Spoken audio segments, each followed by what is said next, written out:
Hello all my dear students, welcome to delta academy. This is Ranjan. आज है Sunday और आज के दिन बेसिक इलेक्ट्रॉनिक्स में कंटेंट क्या पढ़ेंगे सर? कंटेंट नहीं, आज के दिन हम लोग क्वेश्चंस बनाएंगे। इस पूरे वीक से मैं आपको बोलता आ रहा हूँ कि भाई इस ड्यूरेशन में अभी हम लोग कंटेंट को जल्दी कवर करेंगे और उसके बाद फिर क्वेश्चंस जो है वीक के एंड पर बनाने वाले थे, वो वीक का एंड आज ही है।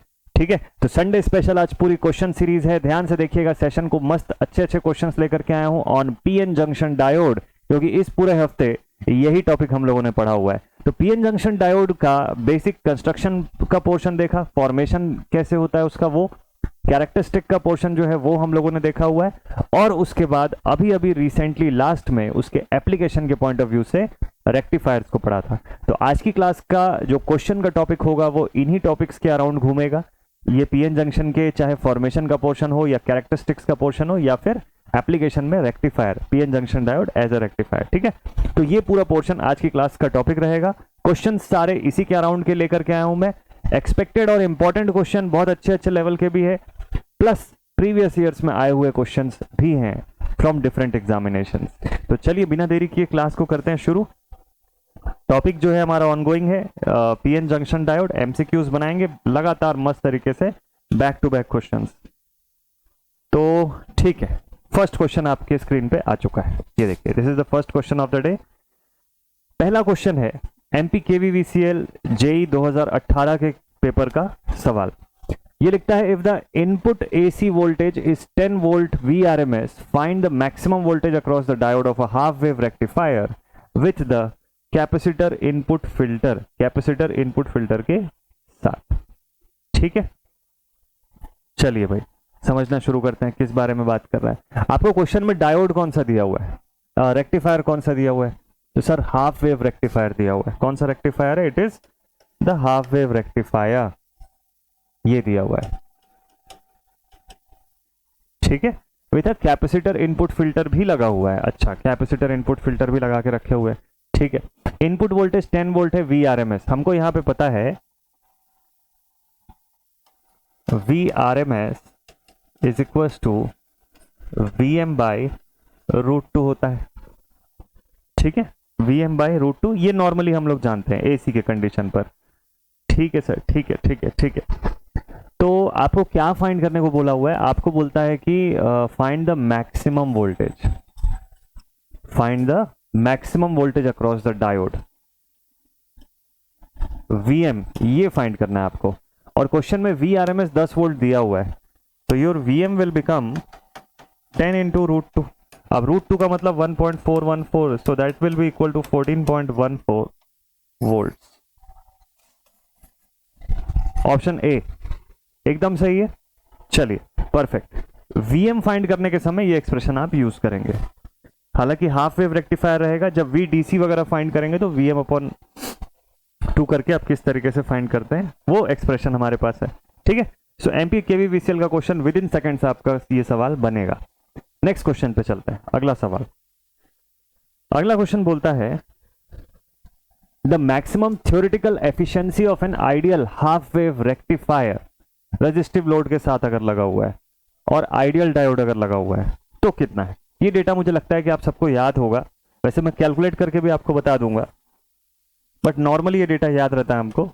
40.6 किसके लिए? हाफ वेव रेक्टिफायर के लिए। आइडियल हाफ वेव रेक्टिफायर अगर है तो 40.6। अगर इसकी जगह पे sir full wave centre type बोलता तो 57 के आसपास, और अगर सर ब्रिज रेक्टिफायर बोलता तो ब्रिज रेक्टिफायर का 81.2 के रेंज में चला जाता है ये। ठीक है, तो चलो ठीक है, ये तो समझ आता है, बट सर इसको फाइंड कैसे किए हमको नहीं समझ में आ रहा है। ये हमने क्लास अटेंड नहीं किया है सर, तो हमको नहीं पता इसका फाइंड करने का तरीका क्या है। मैं बताता हूँ, चलिए देखते हैं। Its efficiency is given as DC power output upon AC power input. Efficiency का एक्सप्रेशन यही है।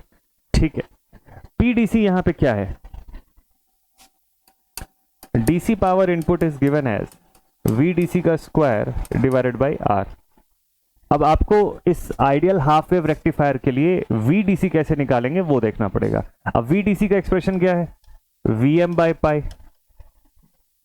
तो VM square upon pi square into R, this is your VDC.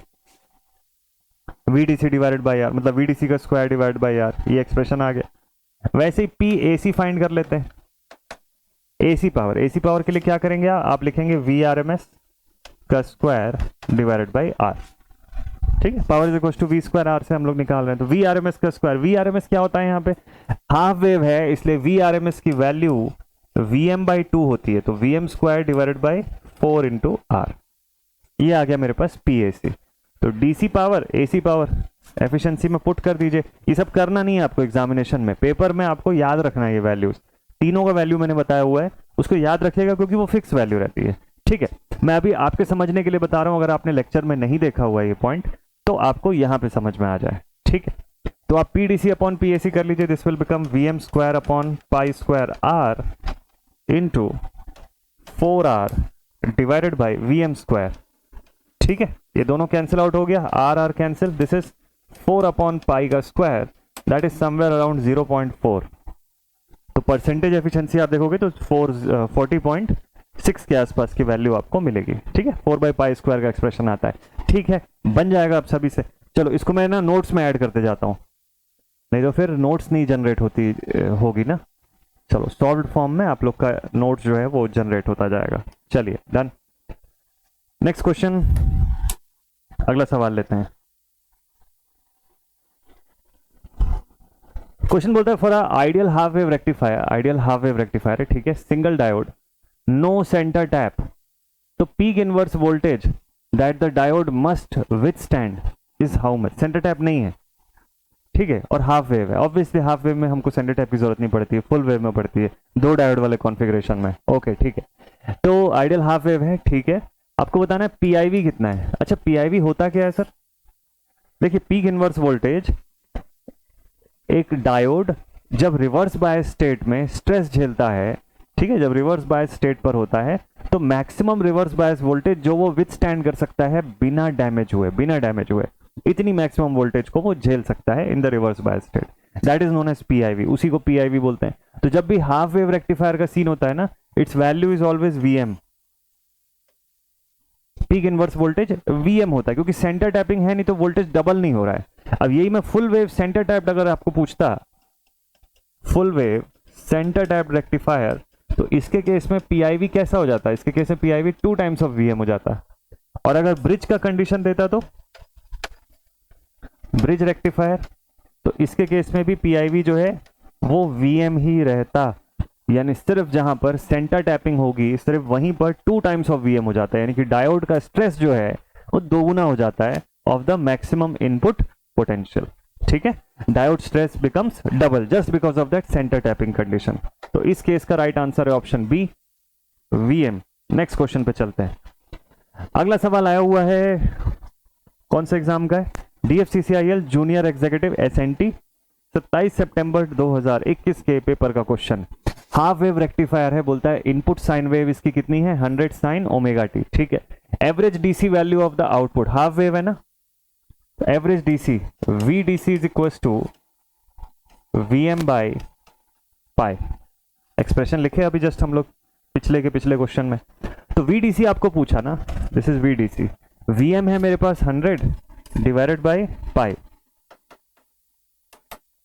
3 3 9, 3 1 31 point something. First option एक ही बार में बना के आओगे आप। ये सब क्यों पॉसिबल है? क्योंकि आपने इस चीज को जब पढ़ा हुआ है तो आपने पूरा डिटेल में हर एस्पेक्ट को एनालाइज किया हुआ है, तो उसके बाहर का क्वेश्चन बन ही नहीं सकता है। पेपर में वही क्वेश्चन आएगा जितने कैरेक्टरिस्टिक्स आपने हर रेक्टिफायर का पढ़ा हुआ है। ठीक है, तो क्वेश्चन उस रेंज के अंदर का मिल जाएगा आपको। चलो ठीक है, जहां जहां सॉल्विंग वाला पार्ट है वो सारे क्वेश्चंस को मैं ऐड करता चला जाऊंगा।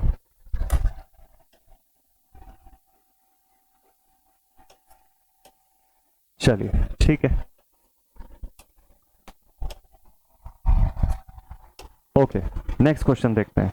अगला सवाल,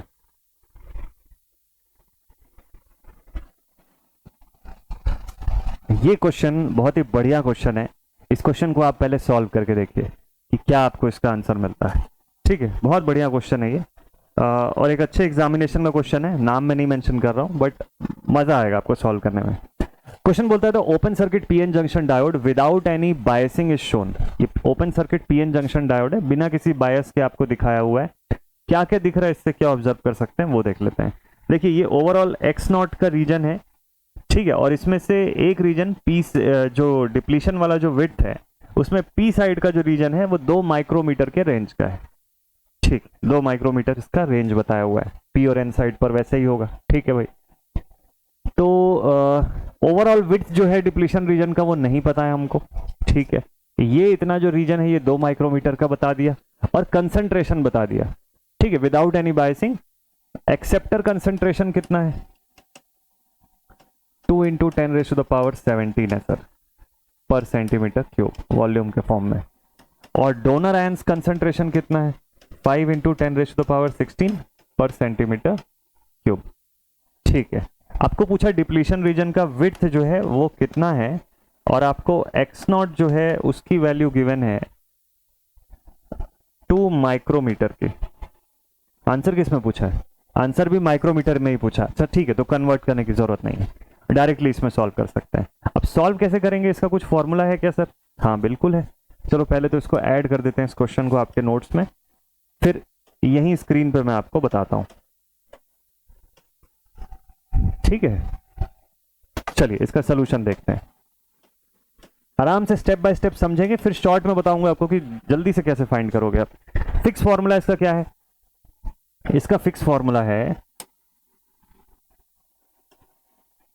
विड्थ फाइंड करना है ना, W is equal to X naught into N A minus N D upon N D, ठीक है, ये एक्सप्रेशन है हमारे पास, ठीक है, माइनस की जगह प्लस कर लीजिएगा, ठीक। एक्स नॉट कितना है, 2 माइक्रोमीटर का है, width of the depletion region is equal to 2 into N A कितना है, एक्सेप्टर कंसंट्रेशन, एक काम करो ना इसको छोटा सा और थोड़ा एक पार्ट में ब्रेक कर देते हैं, 1 plus N A by N D भी तो लिख सकते हैं ना, थोड़ा सा सिंपल हो जाएगा, 2 इंटू 1 प्लस एन ए कितना है, acceptor concentration 2 into 10⁻17 divided by N D is 5 into 10⁻16, ये लिख सकते हैं, ठीक है, और एक्स नॉट की वैल्यू 2 है, उसको बाहर लिख लिए, ठीक है ठीक है ठीक है, 5 को थोड़ा सा 6 नहीं है 16 है, तो एक काम करता हूं, इसको मैं अगर 0.5 लिख लूंगा तो ये भी 10⁻17 होगा, ये ऊपर जाएगा, दोनों पावर्स कैंसिल आउट हो जाएंगे, तो ठीक है, it will become 2 into 1 plus 2 into 10⁻17 upon 0.5 into 10⁻17, ऐसा भी तो लिख सकते हैं ना सर, हाँ लिख सकते हैं, उससे फायदा ये होगा कि पावर कैंसिल आउट करना इजी हो जाएगा, ठीक है, एंड 2 डिवाइडेड बाई 0.5 है यहाँ पे, यानी कि 1/2 इंटू 4 हो जाएगा, तो 4 and 1 5 and 2, ठीक है ठीक है ठीक है, डन। तो ये कितना बचेगा, देखो ये 0.5 है, तो ये बचा 1/2, ऊपर गया 2 into 2 that will become 4, 4 and 1 5, 5 into 2 10, total आ गया मेरे पास आंसर 10 माइक्रोमीटर, 10 माइक्रोमीटर कंप्लीट हो गया यहीं से आपका क्वेश्चन, एकदम जल्दी जल्दी फटाफट से आप लोग सॉल्व करोगे। तो एग्जामिनेशन में ये सब पॉइंट्स आपको किसी को बताने की जरूरत नहीं है, ये आपके समझने के लिए था, NAND ऑलरेडी लिख के दिया हुआ है, तो इसको दोबारा लिखने की कोई नीड नहीं है, आप डायरेक्ट इस फॉर्मूले के हिसाब, ये फॉर्मूला जो है ये आपको पता रहेगा, डायरेक्ट इसमें आप वैल्यू पुट करो और सीधे सॉल्व करो, तो आपका सीधे पहला और आखिरी स्टेप यही रहेगा, यही ओनली स्टेप रहेगा, ये करना है आपको एग्जाम में, ये सब समझाना नहीं है आपको किसी को, ठीक है, डायरेक्ट आप यहाँ पे पहुंचेंगे, आपको पता है कि यहाँ पे एक्स नॉट कितना दिया हुआ है आपको, 2 माइक्रोमीटर का दिया हुआ है, ठीक है, ओवरऑल विड्थ नहीं पता अभी हमको, ये एक्स नॉट की वैल्यू है केवल, ठीक है, तो 2 माइक्रोमीटर का एक्स नॉट दिया हुआ है आपको यहाँ पे, ठीक है, एक्स वो भी एक्स पी नॉट बोलना चाहिए, एक्चुअल में उसको पूरा एक्स नॉट भी नहीं बोलना चाहिए हमको, कायदे से देखा जाए तो पी साइड का ही सिर्फ दिया हुआ है, तो इसको ना एक्स पी नॉट लिख लो आप, वो ज्यादा सही एक्सप्रेशन रहेगा, एक्स पी नॉट, नहीं तो कंफ्यूजन होगा, एन साइड का तो दिया ही नहीं है क्योंकि ओवरऑल विड्थ पता लगाने के लिए, तो X P naught into 1 plus N A divided by N D, बस कंप्लीट आपका क्वेश्चन डन। चलो नेक्स्ट क्वेश्चन पे आते हैं,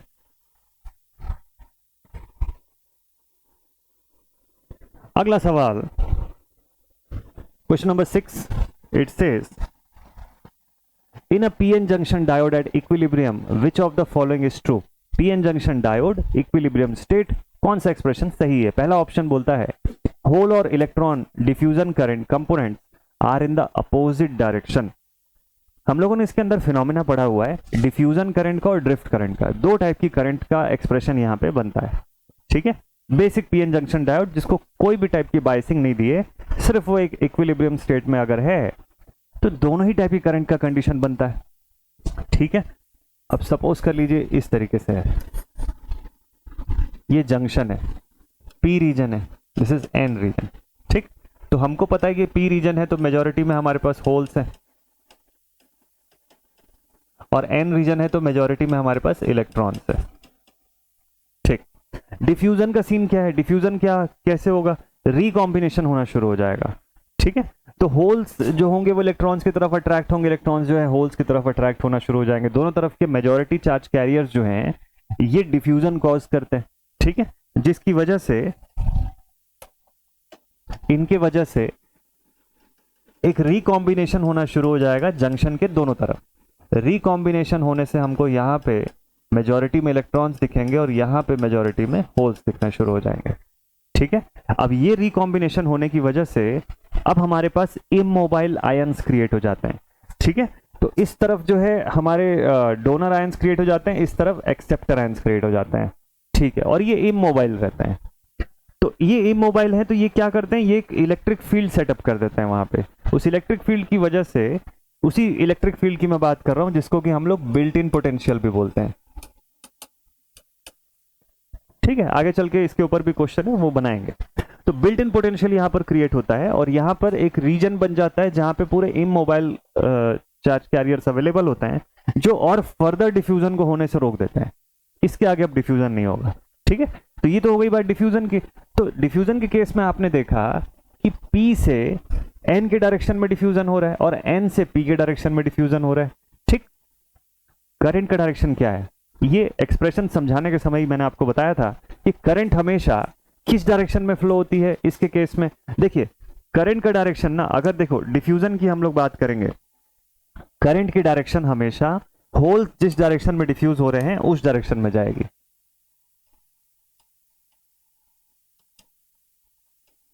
तो अगर मुझसे कोई पूछे कि सर डिफ्यूजन करंट किस डायरेक्शन में जा रहा है, P से N के डायरेक्शन में जा रहा है। N साइड भी अगर देखोगे तो इलेक्ट्रॉन्स जिस डायरेक्शन में फ्लो हो रहे हैं उसके अपोजिट डायरेक्शन में डिफ्यूजन करंट होती है, ठीक है। तो आई डिफ्यूजन मैं इलेक्ट्रॉन्स की वजह से भी अगर बताऊं तो यही डायरेक्शन रहेगा, ठीक है। तो diffusion current due to holes, diffusion current due to electron, ये करंट की बात है। और अगर इलेक्ट्रॉन और होल का डिफ्यूजन पूछ ले डायरेक्शन तो आपको पता है कि दोनों एक दूसरे की तरफ डिफ्यूज होके आ रहे हैं। इतना डायरेक्शन क्लियर है। अब बात करते हैं ड्रिफ्ट की, पूरा टॉपिक आपका रिवाइज हो जाएगा इसी के थ्रू। ड्रिफ्ट की बात करते हैं, अलग कलर यूज कर लेते हैं, जरा ये कलर यूज करते हैं। ड्रिफ्ट का क्या सीन है, देखो ड्रिफ्ट करंट किसको बोलते हैं, वो करंट जो एक्सटर्नल इलेक्ट्रिक फील्ड की प्रेजेंस की वजह से फोर्स्ड होती है, जो फोर्स्ड करंट होती है। तो यहां पर वो जो फोर्स करंट होगी that will B only because of minority charge career, ये माइनॉरिटी चार्ज कैरियर्स की वजह से होगा, ठीक है। तो हमेशा याद रखिएगा ड्रिफ्ट अगर हो रहा है so that is due to minority charge carriers, ठीक है। और ड्रिफ्ट का वजह क्या है, यही बिल्ट इन पोटेंशियल है जो यहां पे बना। ये पोटेंशियल अब धक्का लगाएगा माइनॉरिटी चार्ज कैरियर्स को, जिसकी वजह से ड्रिफ्ट करंट क्रिएट होगी। तो ड्रिफ्ट कहां से कहां पे होगा सर, देखिए यहां पर इलेक्ट्रॉन्स है, ठीक है। अब यहां पे देखिए इस तरफ क्या होगा, इलेक्ट्रॉन्स जो होंगे वो दूर रिपेल होंगे, इधर होल्स जो होंगे वो दूर रिपेल होना शुरू हो जाएंगे। यही कंडीशन होगी यहाँ पे। तो दोनों का डायरेक्शन क्या होगा, इलेक्ट्रॉन सर इस यहाँ के माइनॉरिटी चार्ज कैरियर इस तरफ जाएंगे, इसके माइनॉरिटी चार्ज कैरियर्स दूसरी तरफ जाना शुरू हो जाएंगे। क्या ये डायरेक्शन ठीक है? ड्रिफ्ट करंट का डायरेक्शन समझ आ गया आपको कि होल का ड्रिफ्ट और इलेक्ट्रॉन का ड्रिफ्ट किस तरीके से हो रहा है, ठीक है। होल का ड्रिफ्ट और इलेक्ट्रॉन का ड्रिफ्ट। अच्छा, तो सर होल का ड्रिफ्ट जिस तरीके से हो रहा है हमको पता है ड्रिफ्ट करंट उसी के डायरेक्शन में जाती है। हाँ जी बिल्कुल। तो मुझसे कोई पूछे कि drift current due to holes किस तरफ है, ये डायरेक्शन है, एन से पी वाला डायरेक्शन में, और इलेक्ट्रॉन जिस डायरेक्शन में ड्रिफ्ट हो रहे हैं उसके अपोजिट डायरेक्शन में करंट फ्लो होती है। तो यानी कि I drift due to N side, I drift due to P side. तो ड्रिफ्ट करंट का फाइनल डायरेक्शन ये है एन से पी, और डिफ्यूजन करंट का फाइनल डायरेक्शन P से N है। सारे डायरेक्शन यहीं पे क्लियर हो जाएंगे। अब देखिए आप ऑप्शन को बनाने की कोशिश करिए सॉल्व करने की, सब पता है आपको, सारे ऑप्शंस में से आपको सही आइडिया मिल जाएगा।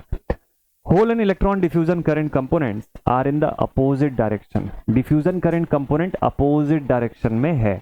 अच्छा, फिर से समझिएगा, आपको लगेगा कि हाँ सही है सर, नहीं है। देखिए क्या बोला आपको, डिफ्यूजन करंट कंपोनेंट पूछा आपको, करंट थोड़ी ना अपोजिट है, करंट तो सेम ही है ना दोनों में, दोनों से जो करंट बन रही है वो तो सेम डायरेक्शन की है। तो ये एक्सप्रेशन रॉन्ग हो गया।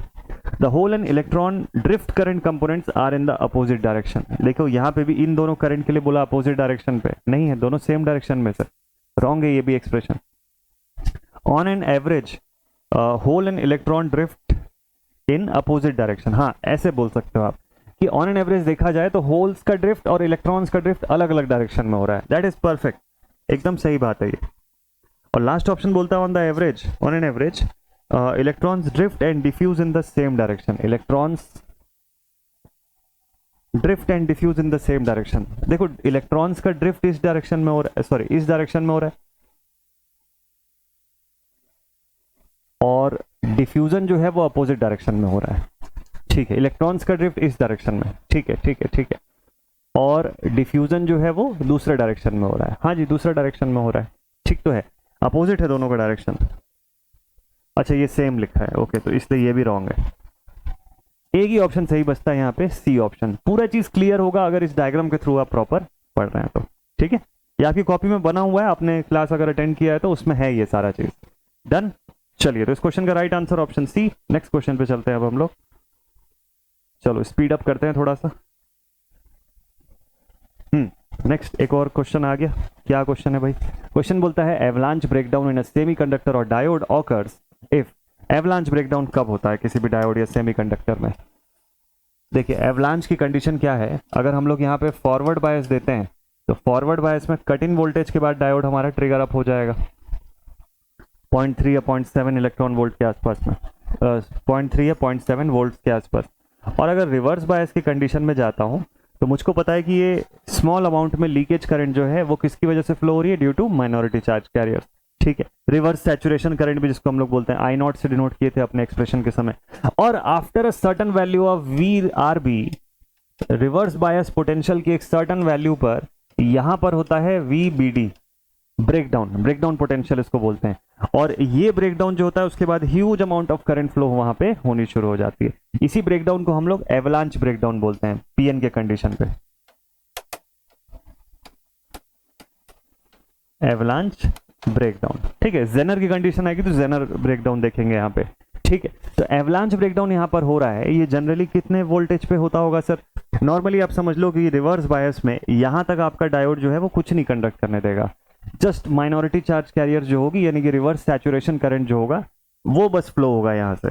ठीक है, लेकिन after a certain limit of reverse bias voltage, उसको इंक्रीज करते करते मान लो आप 8 या 10 वोल्ट के रेंज तक पहुंचा देते हो, इन दैट केस ये ब्रेकडाउन होगा जहां पे सडनली स्पाइक्ड फॉर्म में करंट का फ्लो हैवी हो जाएगा वहां पे। ठीक है, जिसमें कि डैमेज होने का खतरा जो है वो भी हो सकता है। ठीक है भाई, तो ये स्पाइक नॉर्मली 8 से 10 वोल्ट ऑफ रिवर्स बायस पे आता है। वैसे ये पूछा नहीं है क्वेश्चन में, बट ये रीजन था। ठीक, तो एवलांच ब्रेकडाउन कब ऑकर होता है? Forward current exceeds a certain value, नहीं। Reverse bias exceeds a certain value, हाँ बिल्कुल सही। रिवर्स बायस जब एक सर्टेन वैल्यू तक हम एक्सटेंड करते चले जाते हैं तो एक पॉइंट के बाद होता है ये। Forward bias exceeds a certain value, the potential barrier is reduce to zero. Potential barrier जब जीरो हो जाएगा तो कंडक्शन करना शुरू कर देगा आपका डायोड। ठीक है, फॉरवर्ड ये वाली जगह है, उसको कट इन वोल्टेज बोलते हैं हम लोग, जहां पे पोटेंशियल बैरियर जो है वो जीरो पे रिड्यूस हो जाता है। ठीक है, डन। चलो नेक्स्ट क्वेश्चन पे चलते हैं, इसको ऐड कर देते हैं आपके नोट्स में। अब आते हैं नेक्स्ट अगले क्वेश्चन पर। जहां जहां समझने वाले पॉइंट्स निकल के आएंगे उसको मैं आपके नोट्स में ऐड करते जा रहा हूं। ठीक है, जहां छोटे छोटे पॉइंट्स उसको नहीं ऐड कर रहा हूं।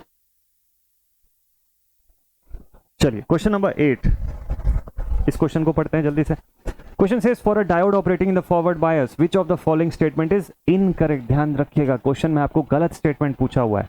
डायोड फॉरवर्ड बायस में काम कर रहा है। Reduction in the width of the depletion region is due to the recombination of charge carriers and immobile ions near the junction. ठीक है, आपको बोलता है कि जो डिप्लीशन रीजन की विड्थ है वो कम हो रही है क्योंकि वहां पे रिकॉम्बिनेशन हो रहा है चार्ज कैरियर्स का और इमोबाइल आयंस का जंक्शन के दोनों तरफ, ठीक है, इस वजह से कम हो रहा है ऐसा बोलता है, जो कि रीजन है ही नहीं, रॉन्ग है। The reduction in the potential barrier occurs due to the narrowing of the depletion region. Potential barrier में रिडक्शन हो रहा है क्योंकि डिप्लीशन रीजन नैरो अप हो रहा है। अच्छा, reduction in the depletion region allows a majority carrier flow across the junction. The reduction in the depletion region causes a heavy flow of minority carriers across the junction. क्या सही answer है इस question का? समझते हैं इसको। देखो, diode को फॉरवर्ड बायस करते हैं, एक्सटर्नल वोल्टेज हम लोग लगाते हैं वहां पे। एक्सटर्नल वोल्टेज जब अप्लाई करते हैं तो क्या होता है, वहां पे डिप्लीशन रीजन धीरे धीरे नैरो डाउन होना शुरू होता है और आफ्टर अ सर्टेन लिमिट जो कि 0.3 या 0.7 वोल्ट होगी फॉर जर्मेनियम और सिलिकॉन, उस हिसाब से वहां पे कंडक्शन मिलना शुरू होता है, जो अभी जस्ट हम लोगों ने देखा भी, फॉरवर्ड कंडीशन। तो ये कट इन वोल्टेज के आगे जब हम पहुंचते हैं या कट इन वोल्टेज को जब पार करते हैं, उस कंडीशन पे आपको सडन स्पाइक्ड फॉर्म में करंट जो है एक्सपोनेंशियल ग्रोथ करता हुआ मिल जाएगा, ठीक है। So that is the case. So reduction in the depletion reason causes a heavy flow of minority carriers across the junction. Junction के अक्रॉस माइनॉरिटी चार्ज कैरियर्स का फ्लो जो है वो बढ़ेगा, ठीक है, ठीक है, ठीक है। Forward bias which of the following statement is incorrect? ये रॉन्ग है भाई। क्यों पता है? गलत वाला स्टेटमेंट पूछा ना मुझसे, माइनॉरिटी नहीं मेजॉरिटी चार्ज कैरियर्स का फ्लो होगा यहाँ पे, ठीक है। डिप्लीशन रीजन जैसे से देखिएगा, हमेशा ध्यान रखिएगा, अगर डिप्लीशन रीजन का विड्थ इंक्रीज हो रहा है तो वहां पे केवल माइनॉरिटी चार्ज कैरियर फ्लो होगी। अगर डिप्लीशन रीजन का विड्थ रिड्यूस हो रहा है तो वहां पे मेजॉरिटी चार्ज कैरियर्स का फ्लो होना शुरू हो जाएगा। वो फिनोमिना डिफ्यूजन का के एस्पेक्ट पे चला जाएगा, वहां पे फिर ड्रिफ्ट का फॉर्म नहीं रहेगा वहां, ठीक है। तो मेजॉरिटी यहाँ पे क्या होगा, यहाँ पे मेजॉरिटी चार्ज कैरियर्स फ्लो होंगी, ठीक है, फॉरवर्ड बायस कंडीशन में। तो इनकरेक्ट स्टेटमेंट है क्योंकि इसने लिखा कि यहाँ माइनॉरिटी चार्ज कैरियर्स फ्लो होंगी। बाकी स्टेटमेंट सही है अपनी अपनी जगह पे, बाकी ये सारे ही स्टेटमेंट करेक्ट थे एक्सेप्ट फॉर डी। तो option D is the right answer of your question, ठीक है। नेक्स्ट क्वेश्चन लेते हैं।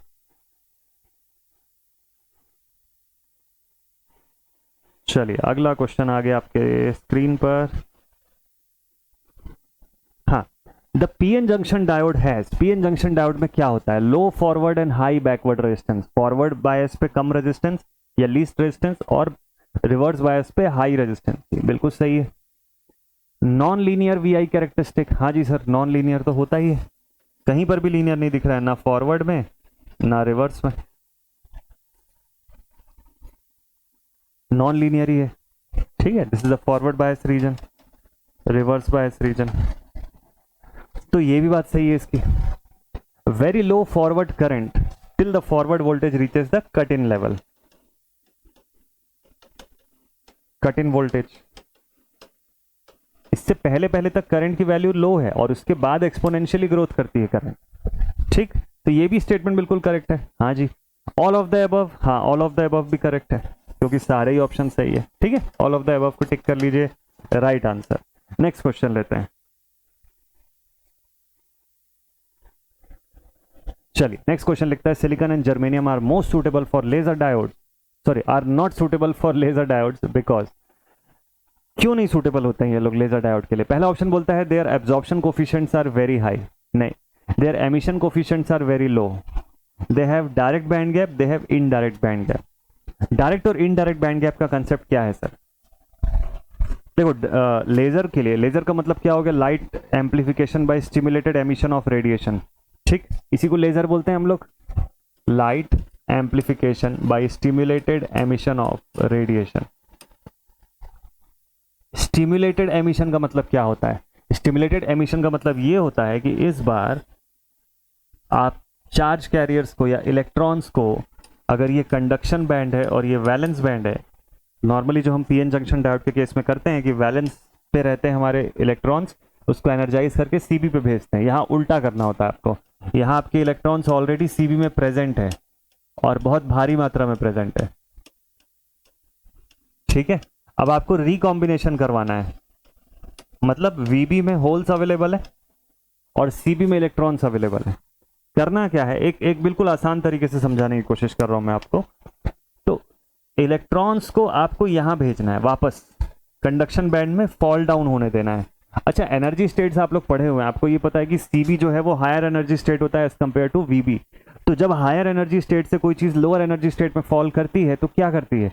एनर्जी रिलीज करती है सर, है ना। जब ये फॉल डाउन होगा तो यहां से एनर्जी रिलीज होगा बाहर, और यही एनर्जी किस फॉर्म में रिलीज होगा? फोटॉन्स के फॉर्म में रिलीज होगा। तब कहीं जाके हमको लाइट का आउटपुट मिलेगा। किसका वर्किंग है ये? एलईडी की वर्किंग है।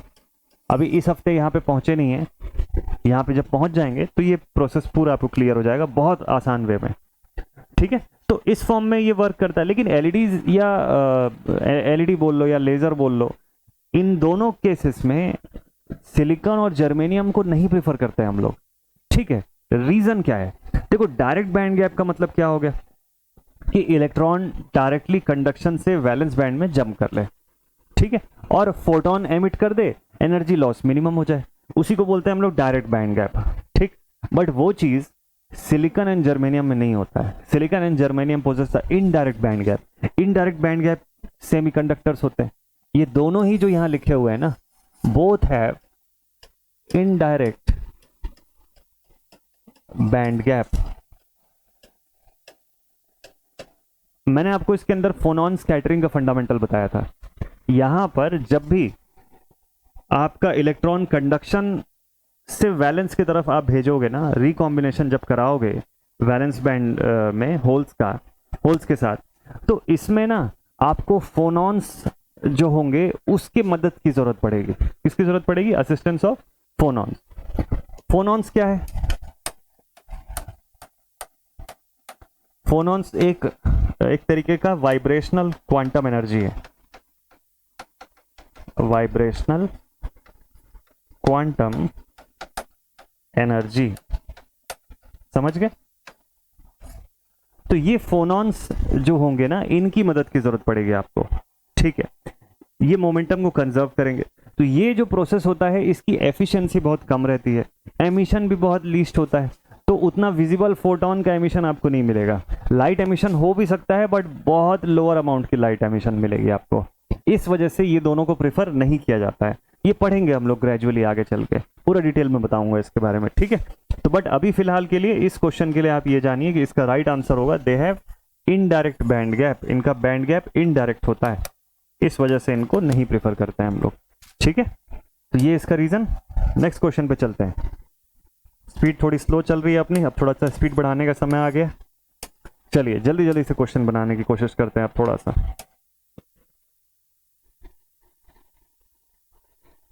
नेक्स्ट क्वेश्चन ऑन स्क्रीन आ गया, question number 11। How does the dynamic resistance of a diode very with temperature? Diode का डायनामिक रेजिस्टेंस टेम्परेचर के साथ कैसे वेरी करता है? देखो, हमको पता है कि डायोड का dynamic resistance R of D से अगर मैं डिनोट करूं तो it can be given as change in voltage upon change in current. Dynamic है तो वोल्टेज जैसे जैसे चेंज हो रही है उसके हिसाब से करंट का चेंज देखेगा। तो V2 minus V1 upon I2 minus I1 के फॉर्म में लिखते हैं इसको। एक्सप्रेशन फाइनली आता है ईटा VT अपॉन I। ये एक्सप्रेशन यहां से बनता है। Eta is for ideality factor, VT is the thermal voltage जिसको हम लोग बोलते हैं ना। VT का एक्सप्रेशन क्या आता है? VT is equal to KT upon Q, Boltzmann constant, absolute temperature and charge, ठीक। इसी को VT बोलते हैं। VT की वैल्यू मैंने आपको बताया था अप्रोक्सीमेटली 26 मिली वोल्ट की वैल्यू होती है इसकी। कब? जब 300 केल्विन का टेम्परेचर होता है। ये सब पढ़े हुए हैं हम लोग ऑलरेडी, ठीक है। तो आपको बोलता है जो डायनामिक रेजिस्टेंस होता है डायोड का, टेम्परेचर के साथ कैसे वेरी करता है? Direct proportion, inverse proportion, independent या डायरेक्टली टू द स्क्वायर। तो आपको दिख रहा है अगर ये KT अपॉन Q का एक्सप्रेशन पुट कर दूं तो टेम्परेचर के साथ डायरेक्ट प्रोपोर्शन पे दिखाई दे रहा है सर, ठीक है। सो directly proportional is the right answer. Add कर देते हैं इसको आपके नोट्स में और चलते हैं हम लोग अगले क्वेश्चन की तरफ, ठीक है। तो ये सब क्वेश्चंस ना एकदम डायरेक्ट फंडामेंटल बेस्ड है। फंडामेंटल क्लियर है, तुरंत क्वेश्चन क्लियर है आपका। नेक्स्ट क्वेश्चन नंबर 12, चलिए देखते हैं। लिखता है for every 10 degree increase in the temperature the reverse saturation current of a PN junction will be increased by. लिखवाया था मैंने, ये पूरे स्टेटमेंट के साथ लिखवाया हुआ है, आपको कॉपी के नोट्स में जरूर से चेक करिएगा, आपको ये मिल जाएगा। हर 10 डिग्री इंक्रीज इन टेम्परेचर के साथ reverse saturation current PN junction का कैसे इंक्रीज होगा? तो मैंने आपको बताया था for every 1 degree centigrade change change भी मत लिखिए, इंक्रीज लिखिए। इन टेम्परेचर देयर इज 7% का चेंज, 7% चेंज, ठीक है। And for 10 degree centigrade it doubles up, just double हो जाता है, ठीक है, जस्ट डबल हो जाता है यहां से। तो डबल हो जाता है मतलब 2 times, right answer is 2 times, yes, ठीक है। ऐसा कुछ लिखे थे ना, I02 is equal to I01 into 2 T1 minus T, ऐसा लिखे थे T2 माइनस T1 अपॉन 10। इस फॉर्म में हम लोग इसका एक्सप्रेशन भी बनाते थे, है ना। तो ये एक्सप्रेशन उतना इंपॉर्टेंट नहीं है, लेकिन इंपॉर्टेंट ये है, ये स्टेटमेंट जानना इंपॉर्टेंट है। This statement is more important. तो I02 क्या है, सैचुरेशन करंट सेकेंड टेम्परेचर पर, है ना, इंक्रीज टेम्परेचर पर। I01 इनिशियल टेम्परेचर था। इस फॉर्म में हम लोग एक्सप्रेशन बनाते हैं इसका, ठीक है, समझ जाएंगे इस पॉइंट को। हर 1 डिग्री सेंटीग्रेड के टेम्परेचर चेंज पर 7% का चेंज आएगा इसकी वैल्यू पर, ठीक। चलिए नेक्स्ट क्वेश्चन लेते हैं। क्वेश्चन नंबर 13 आपके स्क्रीन पे लिखता है, विच of the following is a characteristic of reverse bias PN junction. Reverse bias PN junction का कैरेक्टरिस्टिक कौन सा है? Very narrow depletion region. Depletion region narrow होता है फॉरवर्ड बायस में, उसके बाद फिर वो खत्म होता है और मेजोरिटी चार्ज कैरियर्स का फ्लो शुरू होता है। तो ये तो रॉन्ग है। लार्ज करंट फ्लो नहीं। आपको characteristic of reverse bias PN junction पूछा ना, तो लार्ज करंट फ्लो कैसे होगा? Almost no current, very low resistance, almost no current is the right answer. Ideal case में हमारा PN junction diode reverse bias में कुछ नहीं कंडक्ट करेगा, ठीक है। बट हाँ, वीआरबी की वैल्यू एक सर्टेन लेवल तक आप इंक्रीज करते चले जाएंगे तो वहां पर आपको ब्रेकडाउन होता हुआ मिलेगा, ठीक है। नेक्स्ट क्वेश्चन आ गया है, लगता है कि ये कुछ सॉल्विंग वाला क्वेश्चन है। चलो देखते हैं। अ diode whose terminal characteristics are related as ID is equals to IS e raised to the power VF upon eta VT minus 1। इसको बायस किया हम लोगों ने with a diode current of 2 milliampere, ठीक। फटाफट वैल्यू रखते जाते हैं। तो ID की वैल्यू कितनी है? 2 मिली एम्प्स की है। डायनेमिक रेजिस्टेंसेस, अच्छा, RD का एक्सप्रेशन होता है del V upon del I या फिर eta into VT upon I। ये दोनों एक्सप्रेशन है अपने पास, ठीक है। ID का एक्सप्रेशन क्वेश्चन में दिया हुआ जो मैं यहां पुट करूंगा। Eta is the ideality factor, 1 से 2 के बीच में वेरी करता है डिपेंडिंग अपॉन कौन सा डायोड है। जब कुछ नहीं दिया तो मैं बाय डिफॉल्ट सिलिकॉन का डायोड जो है उसका एक्सप्रेशन यूज करूंगा।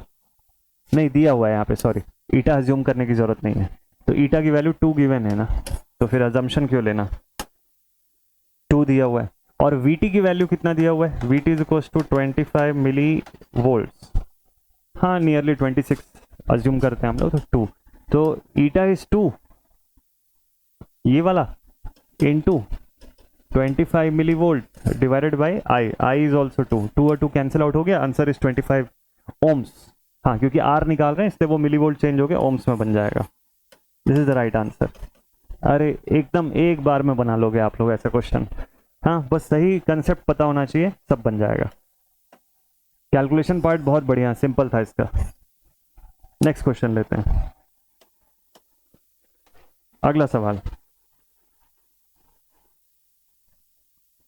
ठीक है। क्वेश्चन बोलता है, in a PN junction with no external voltage the electric field between the acceptor and donor ion is called as. PN junction diode है,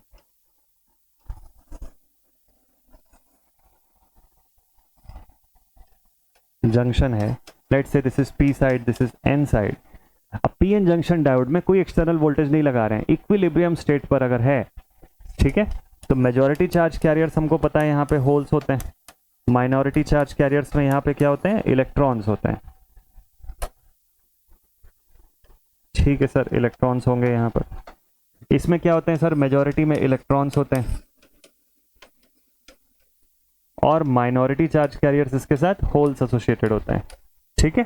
उसके बाद होता है यहाँ पर डिफ्यूजन, और डिफ्यूजन होने की वजह से यहां पर इलेक्ट्रॉन्स या इमोबाइल आयंस का कंसंट्रेशन होता है, जहां पे पॉजिटिव एंड नेगेटिव इस हिसाब से क्रिएट होता है।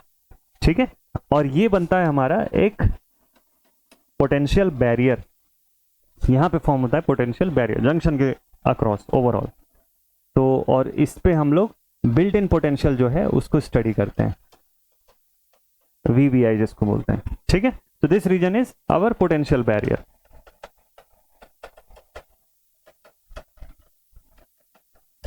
ठीक है भाई, डिप्लीशन रीजन का जो कंडीशन है वो, तो आपको बोलता है with no external voltage electric field between the acceptor and donor ion is called. ये इलेक्ट्रिक फील्ड जो क्रिएट हो रही है एक्सेप्टर और डोनर आयंस के बीच में, इस इलेक्ट्रिक फील्ड को क्या बोलते हैं? बिल्ट इन पोटेंशियल या बैरियर पोटेंशियल बोलते हैं हम लोग इसको। यही इलेक्ट्रिक फील्ड बैरियर का काम करती है, जो अब इसके आगे और डिफ्यूजन होने से रोक देती है। तो डिफ्यूजन अब इसके आगे कंटिन्यू नहीं होता है, ये इलेक्ट्रिक फील्ड इस डिफ्यूजन को फर्दर होने से रोकेगी। ठीक है, दैट इज द केस। तो क्वेश्चन का राइट आंसर ऑप्शन सी। चलो नेक्स्ट क्वेश्चन पे आते हैं। Choose the incorrect statement with regard to a forward bias PN junction diode. Forward bias PN junction diode है और इसमें रॉन्ग आंसर आपको चुनना है। Junction offers low resistance to the current flow. Junction current flow को least resistance offer करता है, low resistance offer करता है। ठीक है, सही है भाई ये तो। The potential barrier is constant irrespective of the magnitude of applied voltage. ओह, ये तो गलत लिखा हुआ है, लगता है यही हमारा आंसर होगा। पोटेंशियल बैरियर जो होता है वो कांस्टेंट थोड़ी ना होता है, वो हम कितनी पोटेंशियल अप्लाई कर रहे हैं उसके हिसाब से वो कम या ज्यादा होगा। ठीक है, तो constant irrespective of magnitude of the applied voltage नहीं, रॉन्ग है, और रॉन्ग ही तो पूछा है हमको। Current flows in the circuit due to establishment of low resistance path. हाँ ठीक है ना, लो रेजिस्टेंस पाथ होगा तभी तो करंट फ्लो होगी। Potential barrier is reduced and at some forward voltage it is eliminated. हाँ, फॉरवर्ड वोल्टेज जैसे जैसे बढ़ाते चले जाओगे बैरियर कम होता चला जाएगा, आफ्टर अ सर्टेन वैल्यू वहां से कंडक्शन शुरू हो जाएगा। तो this option is also correct. ये दोनों करेक्ट है, हमको रॉन्ग वाला पूछा है, तो B option should be the right answer. ठीक है, बी ऑप्शन इज करेक्ट। ठीक, चलिए भाई मार्क कर लेते हैं। नेक्स्ट अगला क्वेश्चन आ गया यहां से। It says the forward bias diode current is, forward bias diode current का क्या, more of a drift current than the diffusion current. देखिए फॉरवर्ड बायस कंडीशन में ना डिफ्यूजन फिनोमेना वर्क करता है, जहां मेजॉरिटी चार्ज कैरियर्स का फ्लो कंस्टिट्यूट होता है मेजरली। रिवर्स बायस में जो सैचुरेशन करंट होती है वो लीकेज फॉर्म में होती है, that is just because of our minority charge carriers. ठीक, तो जब फॉरवर्ड बायस हो रहा है तो ड्रिफ्ट नहीं, ड्रिफ्ट से माइनॉरिटी चार्ज कैरियर का फ्लो एसोसिएटेड है, ऐसे याद रखिएगा। ठीक है, प्रीडोमिनेंटली द डिफ्यूजन करंट। हाँ, सी ऑप्शन सही है, ड्रिफ्ट नहीं है। ठीक है, और रिकॉम्बिनेशन का भी सीन नहीं है। चलो ये सब छोटे छोटे क्वेश्चन है, आराम से आप बनाते जाइएगा। मैं आपको नेक्स्ट क्वेश्चन पर लेकर के आता हूं। लिखता है simple PN junction diode is fabricated using dash semiconductor and can be used as a dash.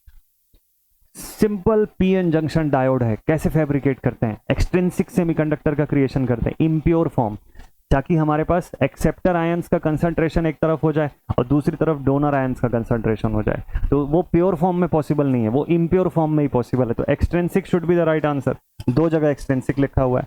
अच्छा, it can be used as unidirectional switch, bidirectional. देखो वो ना एक यूनिडायरेक्शनल स्विच है, पीएन जंक्शन डायोड जो है एक यूनिडायरेक्शनल स्विच है, और इसकी इसी प्रॉपर्टी की वजह से हम लोग क्या कर पाते हैं, हम लोग रेक्टिफायर बना पाते हैं, है ना। तो whenever the anode is positive with respect to this cathode side, उस कंडीशन पे डायोड कंडक्ट करना शुरू कर देता है, एंड वाइस वर्सा में वो क्या करता है, ब्लॉकिंग स्टेट पर चला जाता है। तो it is a unidirectional switch. तो एक्सट्रिंसिक एंड यूनिडायरेक्शनल स्विच यानी कि बी ऑप्शन, ये सही आंसर है इसका। ठीक है, ओके डन। चलिए ये ऐड हो गया। नेक्स्ट क्वेश्चन पर आते हैं।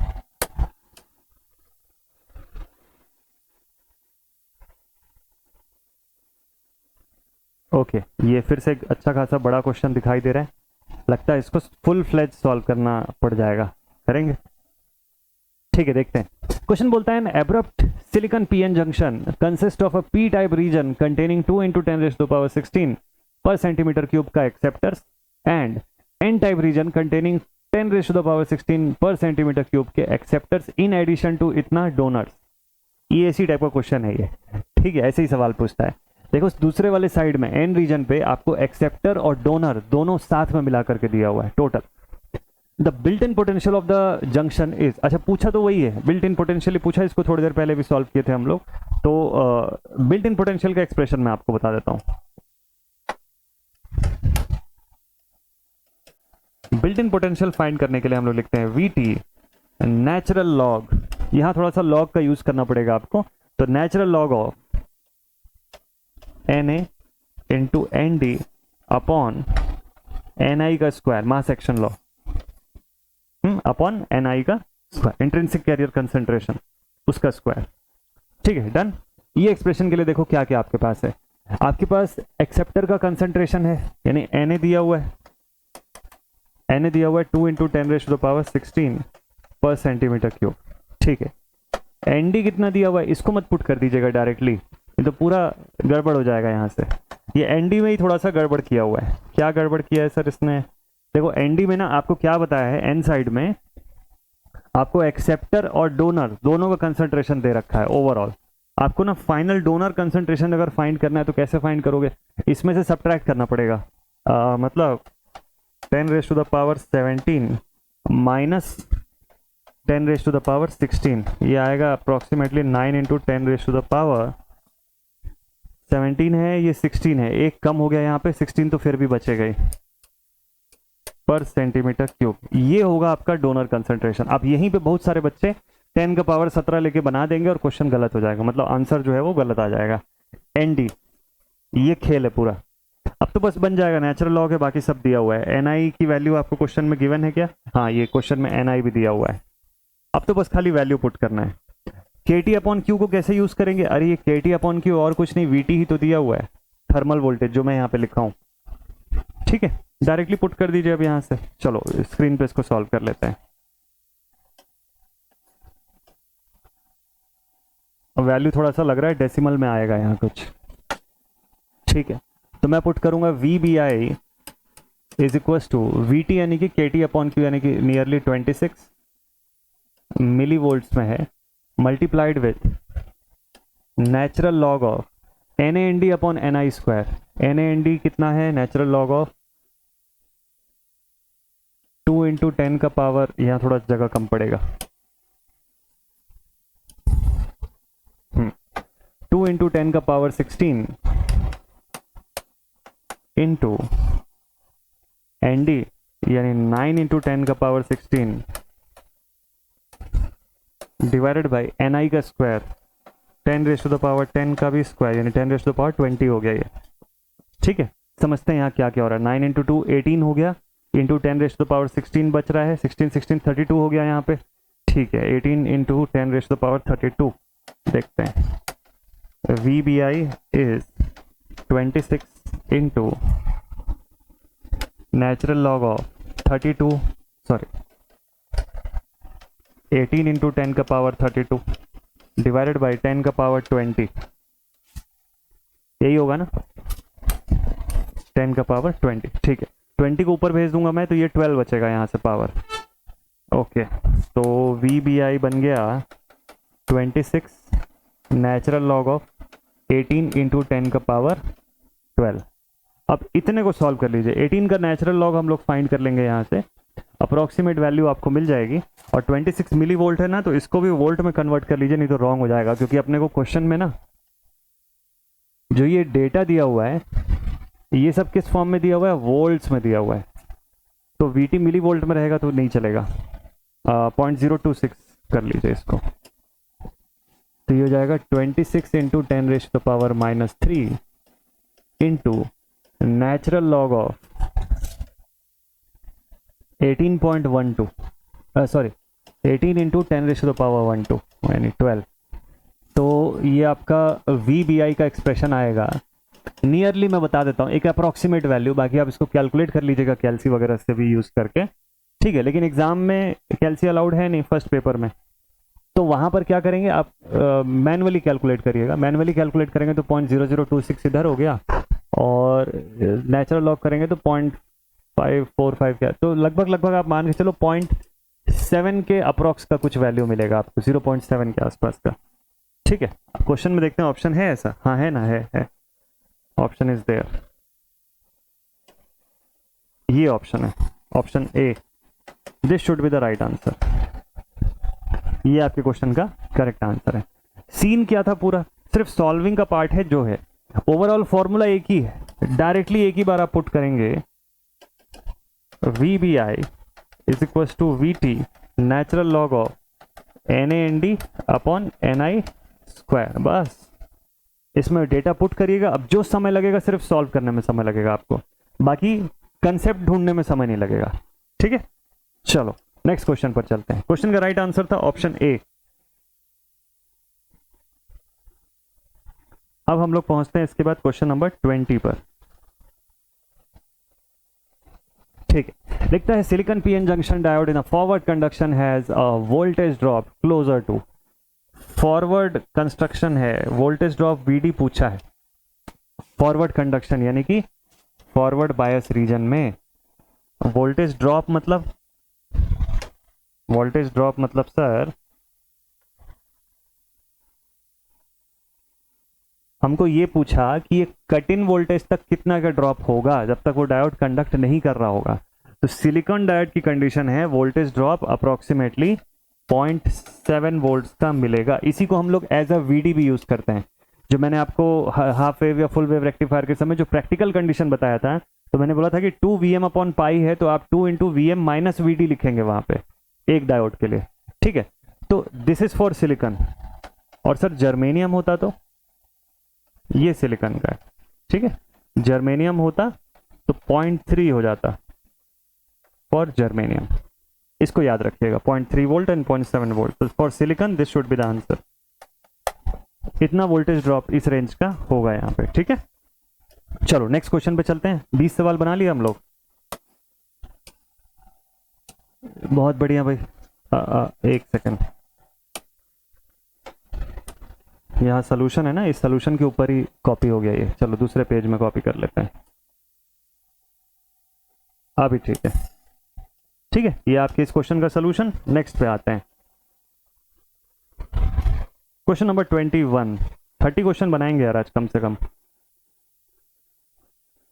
क्वेश्चन नंबर 21 लिखता है for a full wave rectifier if the input frequency is 50 hertz output frequency will be. Rectifier से क्वेश्चन आना शुरू हो गया है।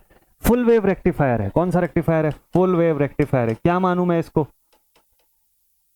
मैं इसको फुल वेव रेक्टिफायर है तो मैं सेंटर टैब मान लूं, FWCTR, यही है ना full wave centre tab rectifier. Okay ठीक है, सेंटर टैब है तो आउटपुट फ्रीक्वेंसी कैसी होगी? Output frequency 2 times of input होती है। आउटपुट फ्रीक्वेंसी यहाँ पे कैसी हो जाएगी? ट्वाइस हो जाएगी, जस्ट डबल हो जाएगी। ठीक है सर, तो इसका राइट आंसर दिख रहा है हमको। तो अगर वैल्यू दिया था कि 50 हर्ट्ज, तो आउटपुट 100 हर्ट्ज हो जाएगा। ठीक है, output should be 100, right answer है। चलिए नेक्स्ट क्वेश्चन लेते हैं।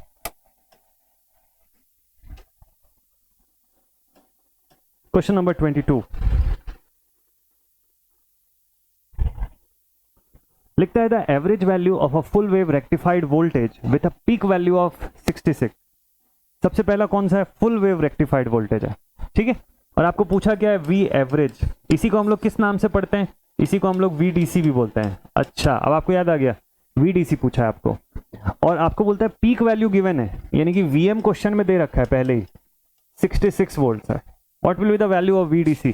VDC is equal to VM upon pi लिखते हैं कि 2 VM अपॉन पाई लिखते हैं? देखो फुल वेव का केस है ना, 2 VM अपॉन पाई है इसकी वैल्यू, यानी 2 इंटू 66 डिवाइडेड बाई पाई, 6 2 12, 132 आएगा यहाँ पे, divided by pi. 132 upon 3.14, 3 4 12, 13 10, 40 something, 42 का वैल्यू है। इसी को टिक करूंगा मैं, पूरा सॉल्व करने की मुझे जरूरत नहीं है। हाँ, अगर 40s के रेंज में 2-3 वैल्यू और होती, या और एक दूसरी वैल्यू भी होती जो 41 पॉइंट समथिंग लिख देता या 43 लिख देता, तब फिर पूरा सॉल्व करना पड़ता मुझको। लेकिन इतने से मुझको समझ आ गया कि 40s के रेंज की वैल्यू है। 42 should be the right answer. हाँ जी बिल्कुल। चलो नेक्स्ट, इसको ऐड कर दें आपके नोट्स में। जल्दी क्यों बना पाए इस क्वेश्चन को पता है? क्योंकि हमको ये पता था कि फुल वेव रेक्टिफायर में VDC की वैल्यू 2Vm/π होती है। अब यही अगर नहीं पता होगा तो इतना इजी होने के बावजूद ये क्वेश्चन नहीं बनता। अगर कंफ्यूजन आ जाता ना आपको कि सर Vm/2 होता है कि Vm/π होता है कि Vm/√2 होता है, तो सब मिक्सअप हो जाता, फिर वहां गड़बड़ होता। ठीक है, तो ये कब क्लियर होगा? जब आप के पास क्लास के नोट्स होंगे, पॉइंट्स हाईलाइटेड होंगे और मल्टीपल टाइम आप उसको रिवीजन कर रहे होंगे। उस केस में ये एकदम माइंड में तुरंत क्लियर होता है। आपको क्वेश्चन देखते ही आपको समझ आ जाएगा कि इसमें कौन सा फॉर्मूला लगेगा। चलिए नेक्स्ट क्वेश्चन बनाते हैं। ठीक है, full wave rectifier with diodes D1 D2 is used to rectify 50 hertz की alternating voltage. Full wave rectifier है तो मैं यहाँ पे भी इसको full wave centre tapped rectifier ही मानूंगा। देखो, जब तक ब्रिज नहीं बोलेगा ब्रिज नहीं मानूंगा मैं, तब तक by default full wave rectifier जो होता है वो सेंटर टैप्ड ही होता है। ठीक है, तो बोलता है diode D1 conducts dash time in 1 second. अरे वाह, बहुत अच्छा क्वेश्चन। ये आपको कंडक्शन टाइम पूछा, मतलब कंडक्ट कितनी बार कंडक्ट करेगा ये मेरा डायोड। देखो यहाँ पर ना जो फ्रीक्वेंसी है इसको मैं इसीलिए 2 टाइम्स ऑफ एफ इन के फॉर्म में बताता हूँ। तो अगर 50 हर्ट्ज की फ्रीक्वेंसी है, ऐसे याद रखिएगा, 50 हर्ट्ज की फ्रीक्वेंसी है ना ऑल्टरनेटिंग वोल्टेज की, तो डायोड का कंडक्शन जो होगा इसका इंटू 2 कर दीजिएगा, आपको मिल जाएगा। एक डायोड का कंडक्शन आपको मिल जाएगा, मतलब डायोड जो है वो 100 टाइम्स कंडक्ट करेगा। सर डायरेक्टली फ्रीक्वेंसी से ही निकालिएगा। क्यों ऐसा है? देखो, एक साइकिल जो होती है, हर एक साइकिल में 2 हाफ साइकिल का कंडक्शन मिलता है हमको। डबल टाइम कंडक्शन जो है वो हमको मिलेगा। तो इसीलिए 1 सेकेंड के अंदर अगर मैं एक साइकिल की बात कर रहा हूं तो इसके 2 हाफ टाइम में डायोड का कंडक्शन मिलेगा। ठीक है, तो उस हिसाब से मुझे ओवरऑल 2 टाइम्स ऑफ एफ इन के बराबर कंडक्शन मिलेगा। दैट इज, अगर 50 हर्ट्ज की फ्रीक्वेंसी है तो 100 बार कंडक्ट कर जाएगा मेरा डायोड। ठीक, 100 hertz should be the right answer. Add कर दें इसको आपके नोट्स में। बहुत सारे बच्चे इस सब पॉइंट्स में कंफ्यूज जाते हैं कि सर डायोड तो एक ही बार कंडक्ट कर रहा है, आधा हो जाएगा सर, 50 था तो 25 हो जाना चाहिए।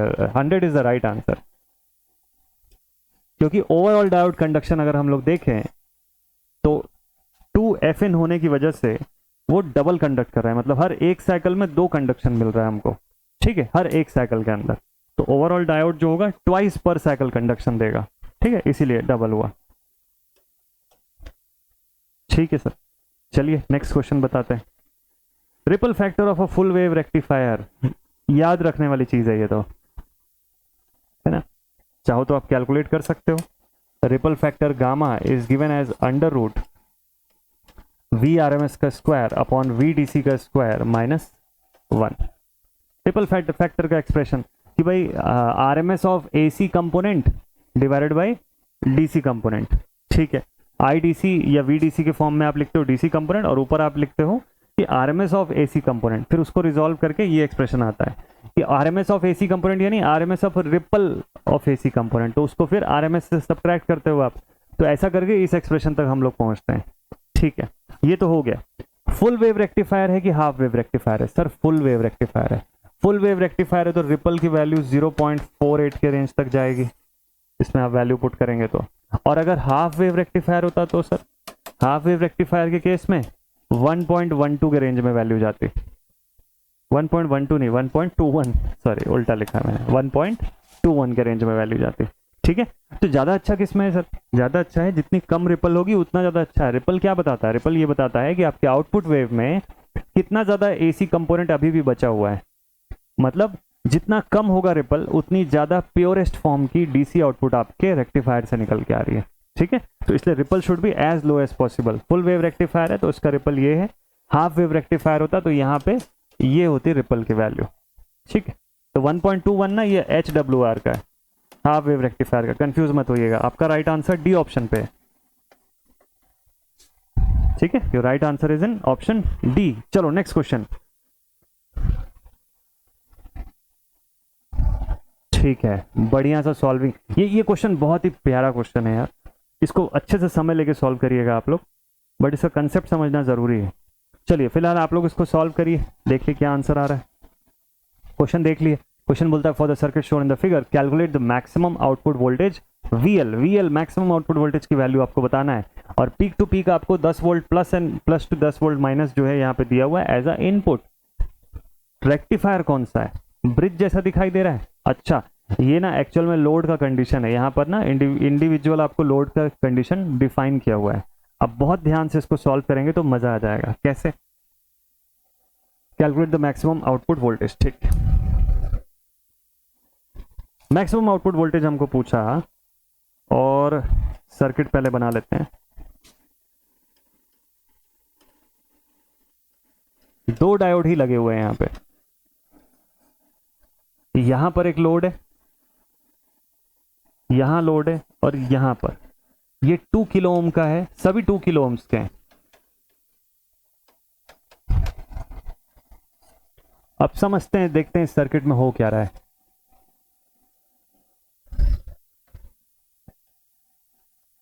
ना। शायद इस तरीके की सर्किट है और यहां पर एसी इनपुट प्रोवाइडेड है।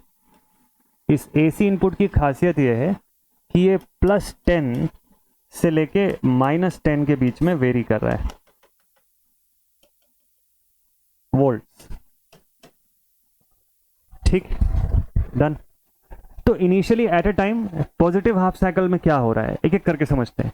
मान लो पॉजिटिव हाफ साइकिल की मैं बात करता हूं, तो इनपुट वोल्टेज कितना हो गया? 10। इसको थोड़ा सा सर्किट बेसिक इलेक्ट्रिकल के फॉर्म में ले आए। हाँ जी, इसको बेसिक इलेक्ट्रिकल के फॉर्म में लेके आते हैं। मान लो पॉजिटिव हाफ साइकिल है, मैं बोलता हूं 10 वोल्ट यहां पे मैं प्रोवाइड कर रहा हूं +10। ठीक है, डायोड में से कौन सा वाला डायोड कंडक्ट करेगा ये बताइए बस। ठीक है, लेट्स से, अच्छा दोनों ही आइडियल डायोड दिए हुए ना। एक बार साइन चेक कर लूं मैं कि सही बनाया हूं कि नहीं। ऊपर की तरफ है या नीचे की तरफ है? ठीक है, अच्छा VL उधर प्लस इधर माइनस है, ये भी लिख लेते हैं, प्लस माइनस पे VL। यही VL की वैल्यू मुझसे पूछा है। ठीक है ना। अभी मुझे बताइए कि फॉरवर्ड कंडीशन पर यहां पॉजिटिव हो जाएगा, इसका मतलब इधर पॉजिटिव हो जाएगा, इसका मतलब ये वाला जंक्शन पॉजिटिव है with respect to this junction. अगर ये जंक्शन पॉजिटिव है तो बताइए किसके एनोड में पॉजिटिव जा रहा है? जिसका एनोड पॉजिटिव होगा वही फॉरवर्ड बायस होगा। तो आप बोलोगे सर डायोड D2 जो है वो फॉरवर्ड बायस हो जाएगा इस केस में, D1 रिवर्स बायस हो गया। क्लियर है ना ये चीज? देखिएगा अभी बहुत आसानी से समझ में आएगा। वैसे तो ये क्वेश्चन छोटा है, जल्दी बन जाना चाहिए, बट समझ के बनाएंगे इसको पूरा, क्योंकि ये क्वेश्चन है बहुत अच्छा।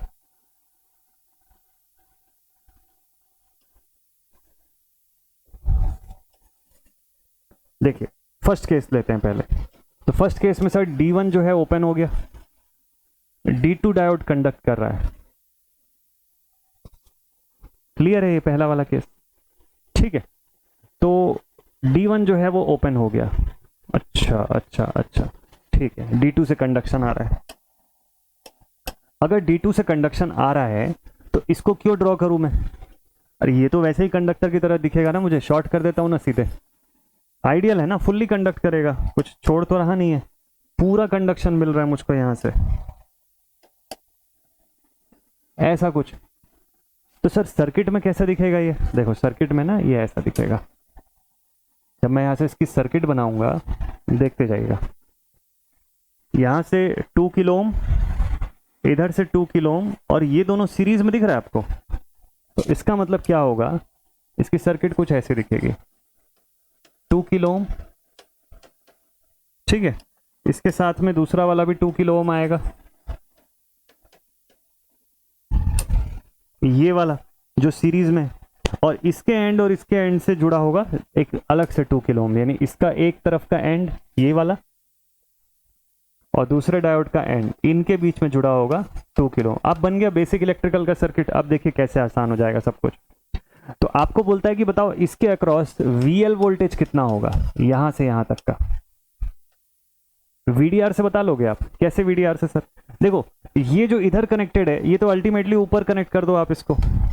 ये देखो सर्किट सॉल्विंग बस अच्छे से आप कर लो, फिर देखो बहुत आसान है क्वेश्चन। इसको ऐसे भी तो ड्रॉ कर सकते हो ना। अब पैरेलल होने की वजह से यहां पे भी 10 वोल्ट है, यहां पे भी 10 वोल्ट है टोटल। तो मतलब इस पॉइंट से इस पॉइंट के बीच में टोटल 10 वोल्ट है। इतना भी समझ में आ गया। VDR लगा दीजिए। तो bye VDR I can say कि VL is equals to, VL की वैल्यू निकालनी है तो VL is equal to total voltage multiplied with जिसके अक्रॉस फाइंड करना है 2 kilo ohm divided by sum of both resistance 2 + 2 that is 4। तो ये हो जाएगा 10 into 2 divided by 4 that is 20/4 that is equal to 5 +5। ठीक है, +5 आएगा यहाँ पे। ओके, तो इस कंडीशन पे +5 वोल्ट दिख गया मुझको। सेकंड केस ले लीजिए, दूसरा वाला केस देखिए। सेकंड केस में क्या होता है सर? देखो सेकंड केस में क्या हो रहा है, जब ये नेगेटिव हाफ साइकिल में गया तो माइनस में भी -10 तक गया, ये वाला रीजन देख रहे हैं हम लोग। तो इसका मतलब सर ये जो है इस तरफ नेगेटिव हो गया और ऊपर पॉजिटिव पोलैरिटी जा रही है। नहीं नहीं नहीं नहीं, उल्टा हो गया, ऊपर नेगेटिव और नीचे पॉजिटिव है। तो इस बार ये रीजन, ये जंक्शन पॉजिटिव हो जाएगा और ये वाला जंक्शन नेगेटिव हो जाएगा। ठीक, इससे कौन सा डायोड कंडक्ट करेगा? इससे D1 कंडक्ट करेगा, D2 जो है वो नहीं कंडक्ट करेगा। ठीक है सर, तो मतलब सर्किट में D2 ओपन सर्किट दिखाई देगा और D1 शॉर्ट सर्किट की तरह दिखाई देगा, ऐसे। ठीक, इस सर्किट में फिर क्या सिचुएशन आएगी? देखिए फिर से इस बार 2 किलो ओम और ये 2 किलो ओम सीरीज में होंगे और ये 2 किलो ओम इन दोनों का पैरेलल में होगा। फिर से वही 10 वोल्ट आपको दिखाई देगी, लेकिन इस बार -10 वोल्ट के फॉर्म में दिखाई देगी। ठीक, तो -10 वोल्ट हम लोग इसको प्रोवाइड कर रहे हैं। -10 वोल्ट जब प्रोवाइड होगा तो सर्किट कैसा बनेगा? ऐसा कुछ। ये 2 किलो ओम, यहीं पे आपको VL पूछा हुआ है। ठीक, this is 2 kilo Om, this is also 2 kilo ओम, ऐसा बनेगा। एंड दिस इज 2 किलो ओम। तो आप फिर से VDR लगा लेंगे, अगेन बाय VDR हम लोग लिखेंगे -10 into 2 divided by 2 + 2। So this will become -20 divided by 4 which is equal to -5 volt. ये कंडीशन। अब लेकिन चूंकि VL की डायरेक्शन अपोजिट है, इसलिए minus of minus that will again become plus, वो फिर से प्लस ही बनेगा। ठीक है, क्योंकि VL की डायरेक्शन अपोजिट है ना। ये देखो इस बार करंट यहां से जा रही है इस डायरेक्शन से, तो जब यहां से एंटर करेगी तो ये हिस्सा पॉजिटिव हो जाएगा इसके रिस्पेक्ट में। ठीक है, क्योंकि साइन पहले से बना हुआ है इसलिए मैं इसको चेंज नहीं कर सकता हूं, मैं -VL जरूर लिख सकता हूं इसको।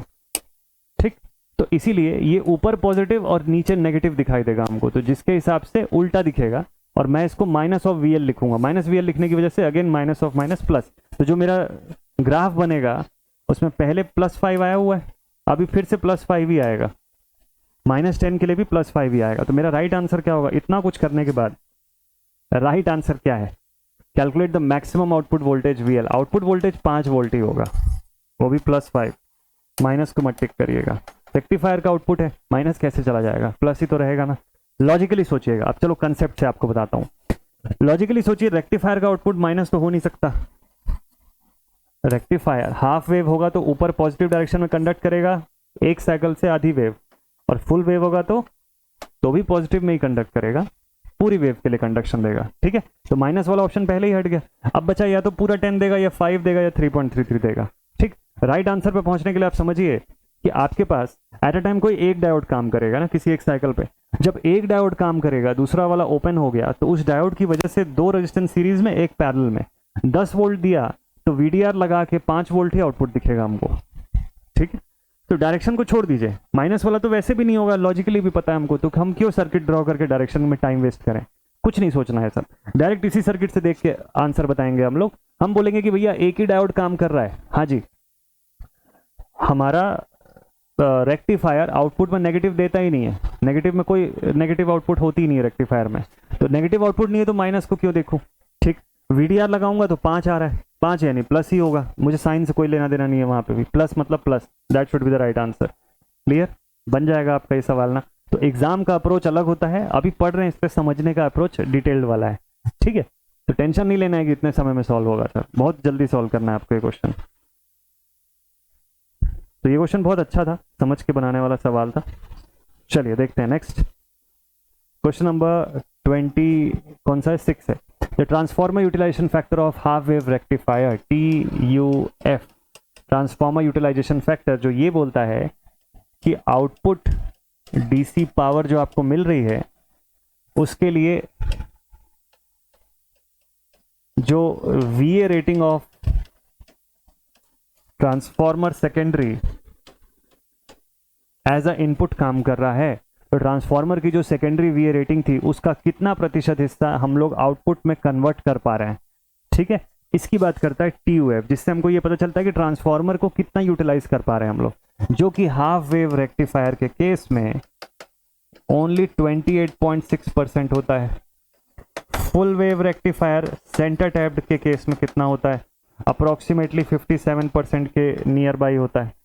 और sir full wave bridge rectifier के केस में कितना होता है, 81% के अप्रोक्स, 81%, ठीक है, नियरली 81%। डेसिमल में भी होता है डेटा इसके साथ 57.2, 81.06 ये सब, बट 81% नियरली होता है फुल वेव ब्रिज रेक्टिफायर में। तो यहाँ कंडीशन किसकी है, हाफ वेव रेक्टिफायर की है।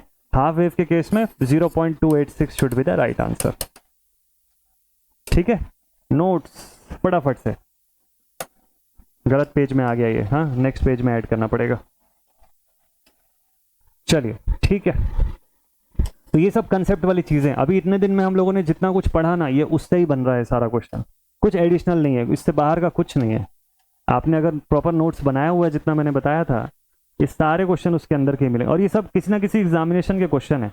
किसी में एग्जैक्ट डेट नहीं दिया हुआ है, किसी में एग्जैक्ट पेपर का नाम एग्जैक्ट नहीं है, जिसकी वजह से मैंने नीचे लिखा नहीं कि कौन से एग्जाम का है। नहीं तो मैं जहाँ पे एग्जैक्ट पता है वहाँ पे फुल एग्जाम के नाम के डेट के साथ पूरा लिखा हुआ है, ठीक है भाई।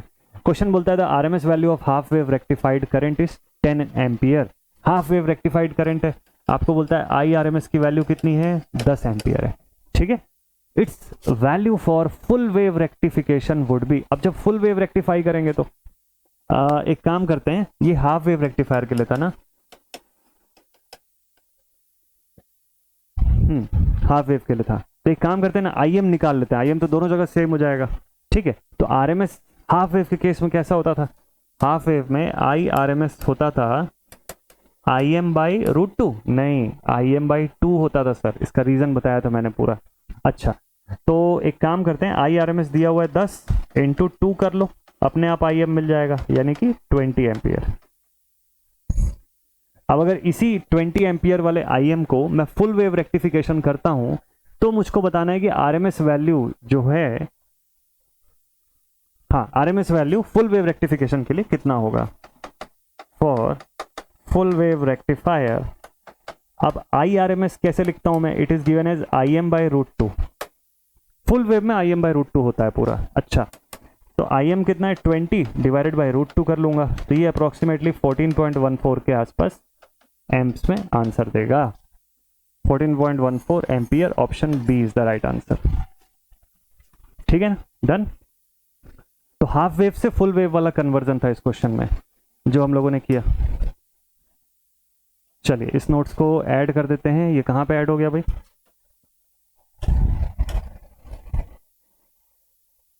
अच्छा दो अलग अलग चीजें चल रही है,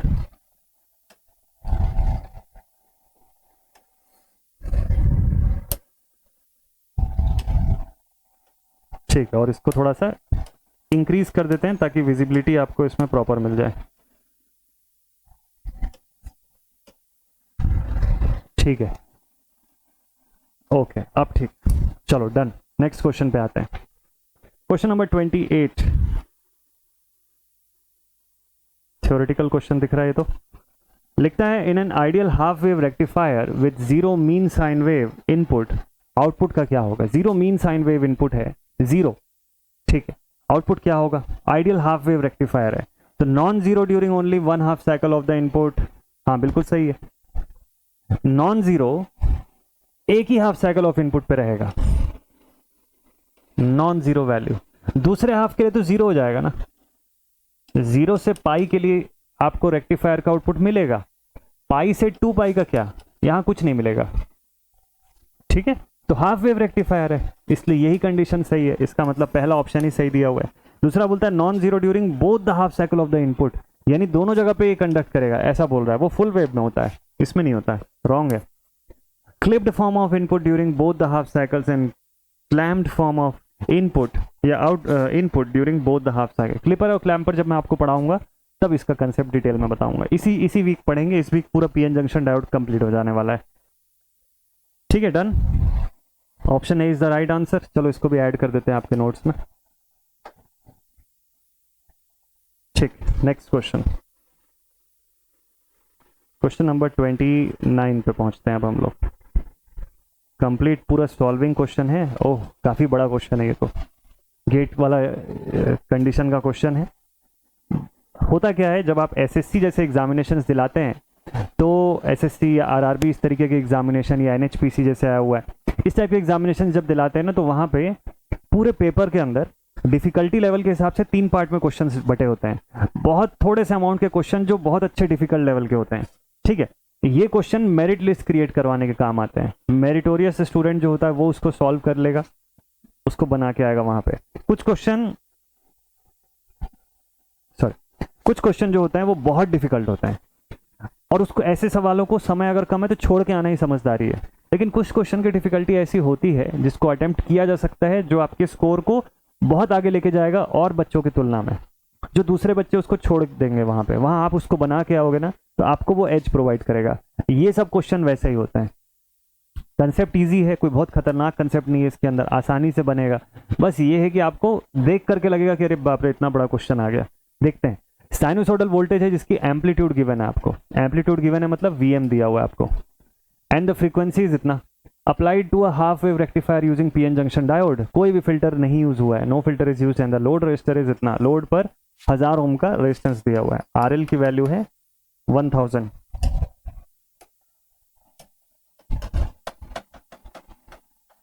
ठीक है, फॉरवर्ड रेजिस्टेंस भी दिया हुआ है डायोड का, समझ रहे हो आप? फॉरवर्ड रेजिस्टेंस दिया हुआ है, इसका मतलब forward resistance of diode is 10 ohms.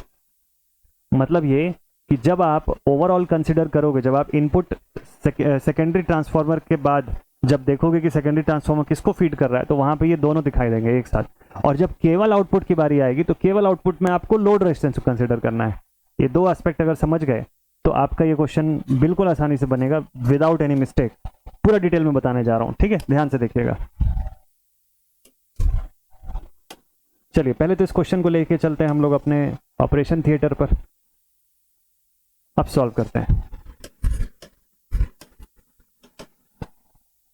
ठीक है, क्वेश्चन में क्या क्या गिवन है? क्वेश्चन में हमको दिया हुआ है सर वीएम कितना दिया हुआ है? 25 वोल्ट दिया है क्या? 25 वोल्ट। रेक्टिफायर कौन सा है? हाफ वेव रेक्टिफायर है। अच्छा ठीक है, और लोड रजिस्टर दिया हुआ है 1000 ओम्स का। डायोड का अपना खुद का रेजिस्टेंस जो है वो दिया हुआ है 10 ओम्स का, वो भी कब? फॉरवर्ड बायस कंडीशन का रेजिस्टेंस है। ठीक है, ये क्या मतलब प्रैक्टिकल डायोड बोल दिया आपको यहां से सीधे सीधे। बोलता है परसेंटेज रेक्टिफायर एफिशिएंसी कितनी होगी।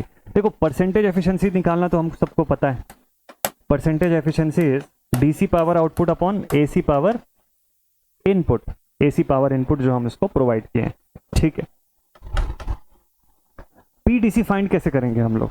डीसी पावर जो है वो कैसे फाइंड करेंगे? इसको फाइंड करने का तरीका है सर आई डीसी का square into R L, I into R. और इसको कैसे फाइंड करेंगे?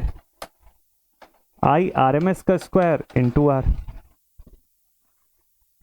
ठीक, आई आर एम एस का स्क्वायर इंटू आर। आर क्यों लिखा मैंने सर? यहां आर एल तो लिख सकते थे, आर इसलिए लिखा क्योंकि ट्रांसफार्मर के सेकेंडरी की नजर से जब देखोगे तो उसको लोड भी दिखाई देगा, उसको डायोड का रेजिस्टेंस भी दिखेगा, उसको दोनों को फेस करना है। तो इसलिए ये आर और कुछ नहीं, R L plus R F हो जाएगा, या आर डी लिख लो आप इसको, ताकि आपको ध्यान में रहे। समझ गए? तो टोटल रेजिस्टेंस कहां यूज होगा? जब ट्रांसफार्मर की सेकेंडरी की नजर से देखोगे। और जब आप डीसी आउटपुट के फॉर्म में देखोगे तो वो आउटपुट खाली लोड के अक्रॉस दिखेगा आपको, वो आउटपुट पावर। ठीक है, तो इसलिए वहां केवल आर एल रहेगा, दैट इज 1000। ये की पॉइंट है जहां पे गलती हो सकती थी आपसे। ठीक है, अगर इस पॉइंट को समझ गए, अब आगे चलते हैं। आईडीसी कैसे निकलेगा? डीसी करंट या एवरेज करंट हमको फाइंड करना है, तो हाफ वेव रेक्टिफायर के लिए आईडीसी कैसे बताते हैं? It is given as I M upon pi, VDC V M upon pi. ठीक है, बताया हुआ है मैंने ऑलरेडी। ठीक, तो इसके लिए पहले आई एम भी तो फाइंड करना पड़ेगा ना। आई एम कहां से आएगा? तो आप बोलोगे sir sinusoidal voltage of amplitude 25 volt तो दिया हुआ है हमको क्वेश्चन में। ठीक है ठीक है ठीक है, तो पहले आई एम फाइंड कर लेते हैं। 25 volt, I is equal to V by R. अच्छा, तो V M divided by R. R कितना है? 1000 प्लस 10 ओवरऑल पहले देख लो, क्योंकि साइनोसॉइडल फॉर्म में दिया हुआ है ट्रांसफार्मर के केस में, तो टोटल तो इतना, टोटल वोल्टेज टोटल रेजिस्टेंस, उससे टोटल आपको पीक करंट की वैल्यू मिल जाएगी। तो 25 डिवाइडेड बाय 1010, ठीक है, डिवाइड करते जाइएगा। 25 इंटू 10 दिया है ना यहाँ पे, देखो थोड़ा सा करेक्ट कर लीजिए, एग्जामिनेशन का डेटा जो है वो 100 ओम्स है, नॉट 10 ओम्स, तो बहुत बड़ा डिफरेंस है इसमें, इट इज 100 ओम्स, नहीं तो गिवन ऑप्शन में फिट ही नहीं बैठेगा वो कहीं पे भी, ठीक है, इट इज 100, ठीक है ठीक है ठीक है। फॉरवर्ड रेजिस्टेंस ना 100 ओम्स है, 10 नहीं है यार, इसका एग्जैक्ट डेटा ये है 100 ओम्स का, टाइपिंग मिस्टेक है यहाँ पे थोड़ा सा, तो it is 100 ohms.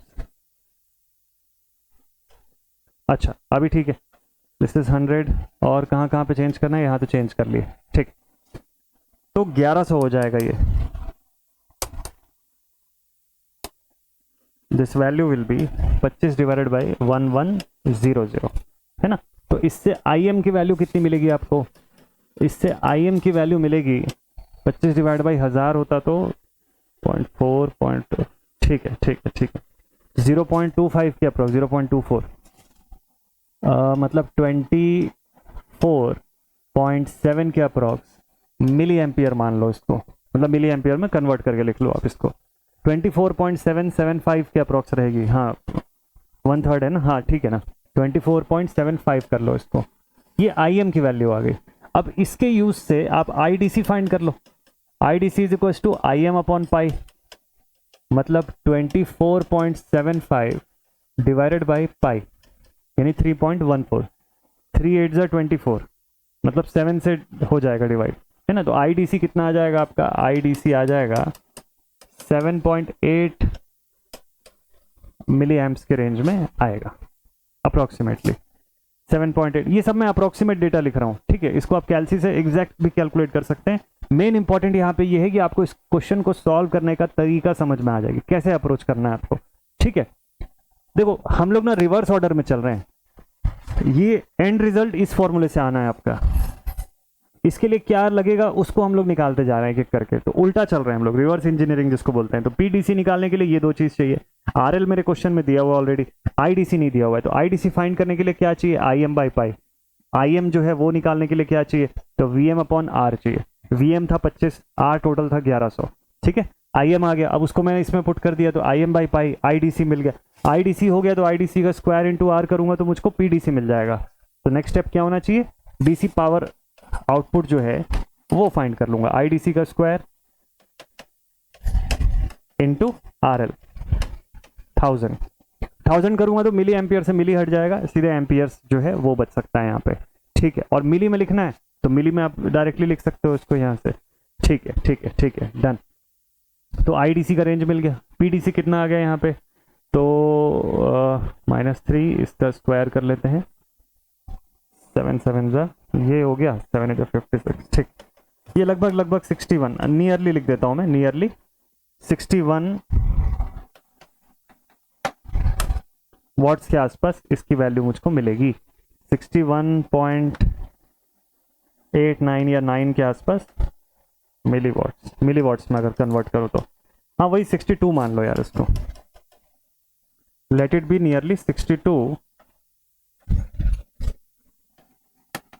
This is our PDC, ठीक है, 62 मिली वॉट्स के रेंज में, ठीक है, ओके डन। एसी पावर कैसे निकालेंगे, देखो पी एसी के लिए मैंने आपको पहले ही बोला कि आई आर एम एस का square divided by R total, ये करना है आपको। आई आर एम एस निकल गया क्या, देखो आई एम तो निकल गया है ना, आई आर एम एस निकालना तो ईजी है, कंप्लीट साइकिल के रिस्पेक्ट में बात करूं तो आई एम बाई √2 से ही तो निकलेगा ना ये, हाँ जी। आई आर एम एस कितना आया, देखो आई एम आया 24.75, और इसको आप √2 से डिवाइड कर दो, 1.414, ठीक है, 1.4 से इसको मैं डिवाइड करूं तो 1 इंटू 24 जा, मतलब अप्रोक्सीमेटली मेरे पास ये एक्सप्रेशन आएगा 12 के लगभग का आएगा ना, तो आई आर एम एस आ गया 12 पॉइंट समथिंग, नियरली 12.34 के आसपास की कुछ वैल्यू आपको दिखेगी, 12.3 ही मान लो चलो अभी के लिए एम्प्स, ठीक है। अच्छा ये मिली में था ना, सॉरी, तो मिली एम्प्स कर लो इसको। 12.3 मिली एम्पियर मतलब IRMS आपका आ गया कितना, 12.3 मिली एम्पियर के रेंज में अप्रोक्सीमेटली मान लिया मैंने। तो IRMS इतना है, ठीक है।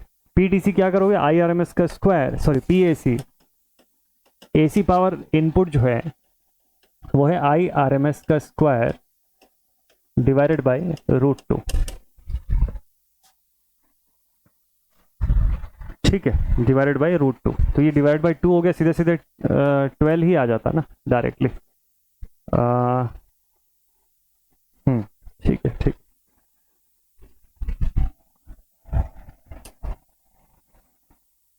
IRMS का स्क्वायर I स्क्वायर इंटू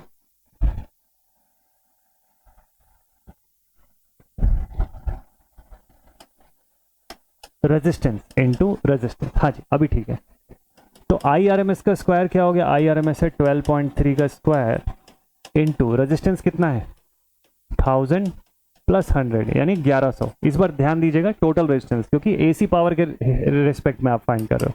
तो 12 ये हो गया 144 थोड़ी बड़ी वैल्यू, और प्लस इंटू हो गया यहाँ पे क्या 1100 के लगभग। तो ठीक है, इस एक काम करते हैं, इसी समय इसको मिली से हटा देते हैं, ठीक है। मिली से इसको रिमूव करेंगे तो लगभग 150-160 के रेंज का आएगा, और वापस मिली में लगा देंगे तो 150 के रेंज में 155। इसको नियरली आप मान के चलो 155 मिली वॉट। दोनों को मिली में ही रखेंगे, PDC भी मिली में ही निकाले थे। तो अब अल्टीमेटली एफिशिएंसी का एक्सप्रेशन आ जाएगा PDC DC power output upon AC power input, ठीक। दोनों की नियर बाई वैल्यू है मेरे पास 62 डिवाइडेड बाई 155 मुझको करना है। 6 3 18, 6 2 12, 1/2 के approx 0.5।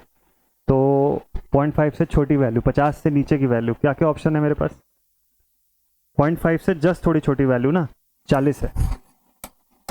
40% is the right answer, क्योंकि इसको डिवाइड कर रहा हूँ, मुझे समझ में आ गया कि 50 से थोड़ा ही नीचे की वैल्यू रहेगी। 50 से थोड़ा नीचे मतलब नेक्स्ट ऑप्शन के हिसाब से जो वैल्यू अप्रोक्सीमेट मेरे पास अवेलेबल है वो 40% का है। तो परसेंटेज एफिशिएंसी मेरी 40% के रेंज की आएगी, ठीक है। ठीक है भाई, डन डन डन। और कोई तरीका था सर इसको सॉल्व करने का? हाँ, एक अप्रोक्सीमेशन वाला तरीका बताता हूँ आपको, अप्रोक्सीमेशन वे बताता हूँ। रेक्टिफायर कौन सा है? हाफ वेव रेक्टिफायर है सर, है ना। रेक्टिफायर कौन सा है? Half wave rectifier. 50 हर्ट्ज की फ्रीक्वेंसी पे काम कर रहा है, 25 की मैक्सिमम है इसकी, ठीक है। Maximum is 25। अब ये रेक्टिफाइड आउटपुट जब दे रहा है मुझको यहाँ से, तो हाफ वेव रेक्टिफायर की एफिशिएंसी कितनी मिलती है हमको? नॉर्मली उसकी एफिशिएंसी कितनी होती है? ओवरऑल वर्किंग एफिशिएंसी कितनी होती है हाफ वेव रेक्टिफायर की, वो बताइए। रेक्टिफायर की ओवरऑल एफिशिएंसी लगभग किस रेंज की होती है? सर इसी रेंज की तो होती है, तो उससे ज़्यादा एफिशिएंसी आउटपुट कैसे दे देगा ये? हाफ वेव रेक्टिफायर 80% थोड़ी ना दे देगा, या 57% थोड़ी ना दे देगा फुल जैसा, उससे कम ही देगा ना।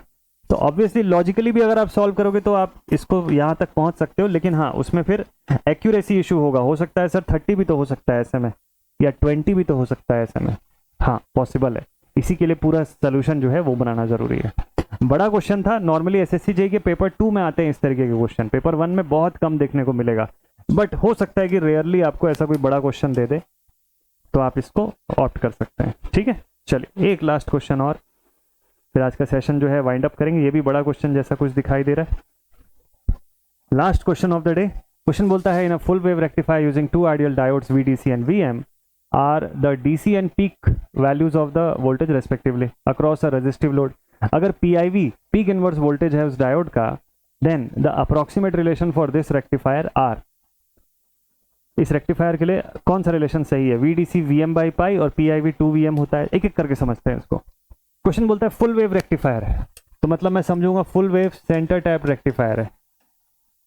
अच्छा ठीक है, मुझको बोलता है उसका PIV का रिलेशन, हर जगह PIV की वैल्यू भी दिया हुआ है, तो मैं पहले लिख लेता हूँ कि PIV क्या होता है इसका।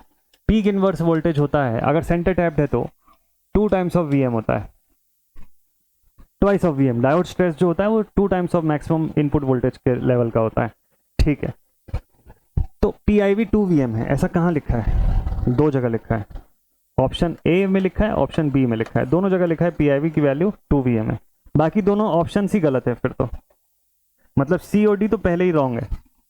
अब आओ आप VDC पे, तो ये जो फुल वेव रेक्टिफायर है इसके लिए VDC या V एवरेज कैसे निकालते हैं हम लोग?